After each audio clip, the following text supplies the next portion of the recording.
Hi friends, हमारे Gyandeep channel पर आप सभी का स्वागत है।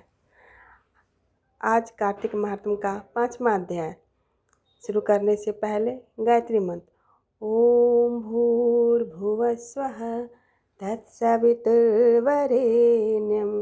भर्गो देवस्य धीमहि धियो यो नः प्रचोदयात्। भावार्थ, उस प्राण स्वरूप दुखनाशक सुख स्वरूप श्रेष्ठ तेजस्वी पापनाशक देव स्वरूप परमात्मा को हम अंतरात्मा में धारण करें। वह परमात्मा हमारी बुद्धि को सन्मार्ग मार्ग में प्रेरित करें। राजा पृथ बोले, हे नारद जी, आपने कार्तिक मास में स्नान का फल कहा, अब अन्य मासों में विधि पूर्वक स्नान करने की विधि, नियम और उद्यापन की विधि भी बतलाइए। देवर्षि नारद ने कहा, हे राजन, आप भगवान विष्णु के अंश से उत्पन्न हुए हैं, अतः यह बात आपको ज्ञात ही है, फिर भी आपको यथाचित विधान बतलाता हूँ। अश्विनी माह में शुक्ल पक्ष की एकादशी से कार्तिक के व्रत करने चाहिए। ब्रह्म मुहूर्त में उठकर जल का पात्र लेकर गांव से बाहर पूर्व अथवा उत्तर दिशा में जाना चाहिए। उसके बाद जो मनुष्य मुख शुद्धि नहीं करता, उसे किसी भी मंत्र का फल प्राप्त नहीं होता है। अतः दांत और जीभ को पूर्ण रूप से शुद्ध करना चाहिए और निम्नलिखित मंत्र का उच्चारण करते हुए दातुन तोड़ना चाहिए। हे वनस्पति, आप मुझे आयु, कीर्ति, तेज, प्रज्ञा, पशु, संपत्ति, महाज्ञान, बुद्धि और विद्या प्रदान कर दें। इस प्रकार उच्चारण करके वृक्ष से 12 अंगुल के दातुन लें। दूध वाले वृक्ष से दातुन नहीं लेनी चाहिए।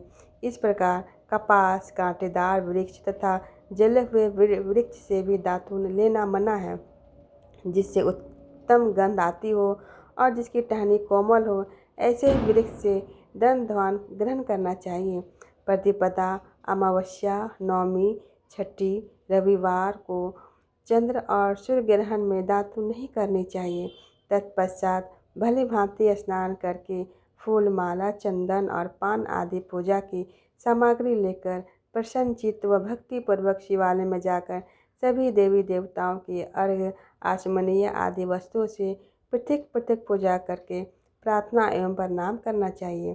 फिर भक्तों के स्वर में स्वर मिलाकर श्री हरि का कीर्तन करना चाहिए। मंदिर में जो गायक भगवान श्री हरि को कीर्तन करने आए हों, उनको माला, चंदन, तांबूल आदि से पूजन करना चाहिए, क्योंकि देवालय में भगवान विष्णु को अपनी तपस्या, योग और दान द्वारा प्रसन्न करते थे। परंतु कलयुग में भगवान गुणगान को ही भगवान श्री हरि को प्रसन्न करने का एकमात्र साधन माना गया है। नारद जी राजा पृथ से बोले, हे राजन, एक बार मैंने भगवान से पूछा कि हे प्रभु, आप सबसे अधिक कहाँ निवास करते हैं? इसका उत्तर देते हुए भगवान ने कहा, हे नारद, मैं वैकुंठ या योगियों में के हृदय में ही निवास नहीं करता, अपितु जहाँ मेरे भक्त मेरा कीर्तन करते हैं, मैं कहाँ अवश्य निवास करता हूँ। जो मनुष्य चंदन, माला आदि से मेरे भक्तों का पूजन करते हैं, उससे मेरी ऐसी प्रीति होती है जैसे कि मेरे पूजन से भी नहीं हो सकती। नारद जी ने फिर कहा, शीश, धतूरा, गिरजा, चमेली, केसर, गंधार और कटहल के फूलों व चावल से भगवान विष्णु की पूजा नहीं करनी चाहिए। अटहल, गंध, गिरीश, जूही, मालती और केवड़ा के पुष्पों से भगवान शंकर की पूजा नहीं करनी चाहिए। जिन देवताओं की पूजा में जो फूल निर्दिष्ट है, उन्हीं से उनका पूजन करना चाहिए। पूजन समाप्ति के बाद भगवान से क्षमा प्रार्थना करना चाहिए। हे सुरेश्वर, हे देव, न मैं मंत्र जानता हूँ न क्रिया, मैं भक्ति से भी हीन हूँ। मैं जो कुछ भी आपकी पूजा की है उसे पूरा करें। ऐसे प्रार्थना करने के पश्चात साष्टांग प्रणाम करके भगवत कीर्तन करना चाहिए, श्री हरि की कथा सुननी चाहिए और प्रसाद ग्रहण करना चाहिए। जो मनुष्य उपरोक्त विधि के अनुसार कार्तिक व्रत का अनुष्ठान करते हैं, वह जगत के सभी सुखों को भोगते हुए अंत में मुक्ति को प्राप्त होते हैं। धन्यवाद। अगर आपको कहानी अच्छी लगी तो हमारे चैनल को लाइक, शेयर एंड सब्सक्राइब अवश्य करें।